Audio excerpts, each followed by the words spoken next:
Nomine Patris et Filii et Spiritus Sancti. Amém. Estamos então, queridos, na sexta-feira, primeira do mês, da oitava de Páscoa. Então, tivemos notícias tantas este ano, mas não só este ano. Lembro que ainda falávamos sobre isso no ano passado, em outros anos, né? Então, aparece a notícia no Vaticano News da alegria da igreja, da contra-igreja, enfim, contando que estamos agora com quase 1 bilhão e 400 milhões de fiéis. Falta, parece, 10 milhões apenas, para atingirmos aí 1 bilhão e 400 milhões. Então, muitos novos batismos, na França, inclusive, como já referimos, hein? Mais de 7 mil. Entre os muçulmanos, tantos muçulmanos vindo da fé católica, ateus, vindo a fé, procurando a Santa Igreja. E isso nos dá bem conta daquela promessa que nós acabamos de ouvir, né? Ouvir de nosso Senhor. Nós estamos, queridos, no fim do mundo. Né? Nós estamos no fim do mundo. E não se trata só de um fim de tempos, como se ainda tivéssemos largos, muitos anos, séculos pela frente. Não. Como eu ouço, queridos, e é como eu compreendo, mas eu ouço muito este erro do milenarismo das pessoas querendo dar muito tempo depois dos 3 dias de trevas para o retorno de Jesus. Mas não, queridos, teremos 45 dias. Depois dos 3 dias de trevas, 45 dias, então o Senhor retorna. E o Senhor está conosco. Estamos no fim do mundo e o Senhor está conosco. Já a multidão dos fiéis buscando o batismo nos recorda isto. É verdade que estamos num tempo tempestuoso, dentro da igreja e fora, né?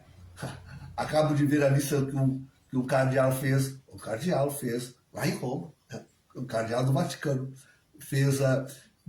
faz de todos os motivos porque a igreja, enfim, está na turbulência em que se encontra, e tudo apontando para o Francisco, para Bergoglio. Nem quero chamar ele mais de Francisco, já vou adiantando. Tudo culpando Bergoglio. Dizer que fidúcia súplicas foi a gota d'água, mas tem tanta coisa. E ele faz uma lista enorme.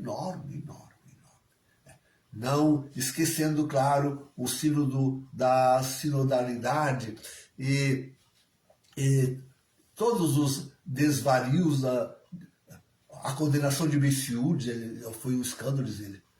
Uma condenação muito forte de Bessiú, enquanto que ele é débil com Rupnik, e ainda apoia, é débil com a punição a Rupnik, e ainda apoia o James Martin, aquele, enfim, propagador do homossexualismo dentro da igreja, e assim por diante.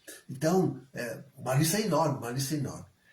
Então, apesar da igreja estar no estado em que está, e apesar do mundo estar como está, envolvido tanto em descristianização, as leis, queridos, e cada vez mais, as leis, elas obrigam a se descristianizar.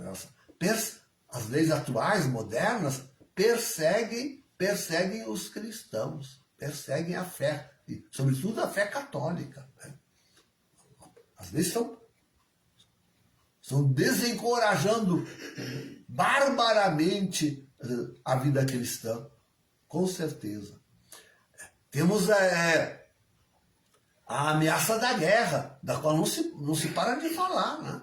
Da guerra total. Não se para de falar nisso, e se ameaçando, e se preparando. Agora, bom, o Putin já disse, né?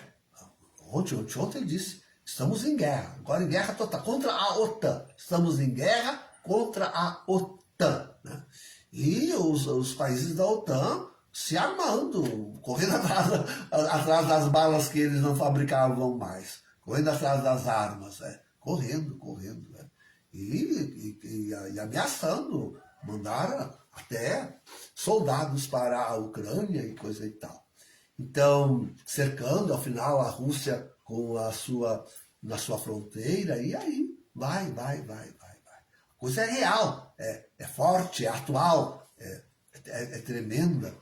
Toda a inquietação dos homens, todo o plano da elite maldita, a sua agenda 2025, 2030, apesar de tudo isso, olha a economia, olha os terremotos, aquilo que aconteceu em Taiwan. Essa noite houve um enxame de terremotos aqui no Atlântico que a própria costa brasileira, lá no Nordeste, sentiu. Um enxame de terremotos. Portugal, Brasil, sentiram. Acontecendo. Está se criando um novo anel de fogo, que é não só no Pacífico, como já é tão conhecido, agora no Atlântico. E assim vai. A expectativa do dia 8, sim, a expectativa do eclipse do dia 8, meu Deus, eu acho uma bobagem isso. No caso, não sabe o que o povo pretende com isso, porque tem aqueles que trabalham para o inimigo e que aproveitam esses eventos, essas datas para atualizar a sua agenda maldita. Então, nesse clima, queridos, nesse clima terrível de igreja e de mundo, ainda assim nós temos uma procura grande da religião. Fico pensando, do batismo, do crisma, né? Fico pensando o que não acontecerá, a minha grande esperança é esta, o que não acontecerá quando o grande castigo se abater sobre a humanidade. Já falamos tantas vezes que muitos blasfemarão contra Deus. Sem dúvida, muitos tomarão o grande castigo como uma coisa que Deus não devia ter feito e blasfemarão. Mas muitos cairão em si, já com o grande castigo. Agora, falando do grande castigo, eu falo com todos esses eventos, aviso, milagre, e tudo que deve acontecer, 3 dias de trevas, tudo que deve acontecer. Mas eu fico pensando também nas maravilhas que Deus promete, nos milagres, na abundância de milagres que Deus vai promover, vai fazer agora, nesse tempo. Nós assistiremos, queridos, nós assistiremos muitos milagres. Os apóstolos assistiram à ressurreição. Diz hoje o Evangelho que alguns ainda duvidavam. E Jesus ali se mostrando presente, mandando tocar-lhe as chagas. Jesus ali transferindo para eles o poder que tinha recebido, ordenando a evangelização do mundo. Aquele punhado de homens simples deviam converter e evangelizar o mundo. Olha que grandes coisas Jesus dizendo para eles. E nós também veremos os nossos milagres. Nós também teremos a Jesus, a Maria, aos anjos, aos santos nos acompanhando. E quantas vezes já acontecem, o que se relata de milagres, de aparições de Jesus a muçulmanos. Até em Gaza já falaram disso. O que acontece de milagre, o que acontecerá de... Lembre-se das aparições de Maria em Zuntum, lá no Egito, hein? Famosa, maravilhosa aparições de Nossa Senhora. Então, sim, muitos milagres nós veremos.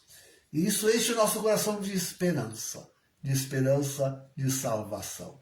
O Senhor não nos abandonou. Ele está conosco, vai enfrentar tudo isto conosco. O que Deus procura, queridos, é a salvação das almas, é a salvação dos homens. Ele está lutando para poder salvar o último dos homens. Nós devemos nos associar a isso. A ordem de Jesus de evangelizar é uma ordem de nos associarmos a esse imenso esforço de Deus pela salvação. Na nossa oração, sim, mas também pela nossa pregação, também pelo nosso testemunho, sobretudo pelo nosso testemunho.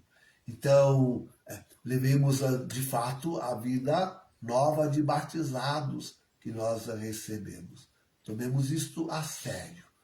Empenhemo-nos em viver os dons e as graças tão abundantes que o Senhor nos deu. Em nome do Pai, do Filho e do Espírito Santo. Amém.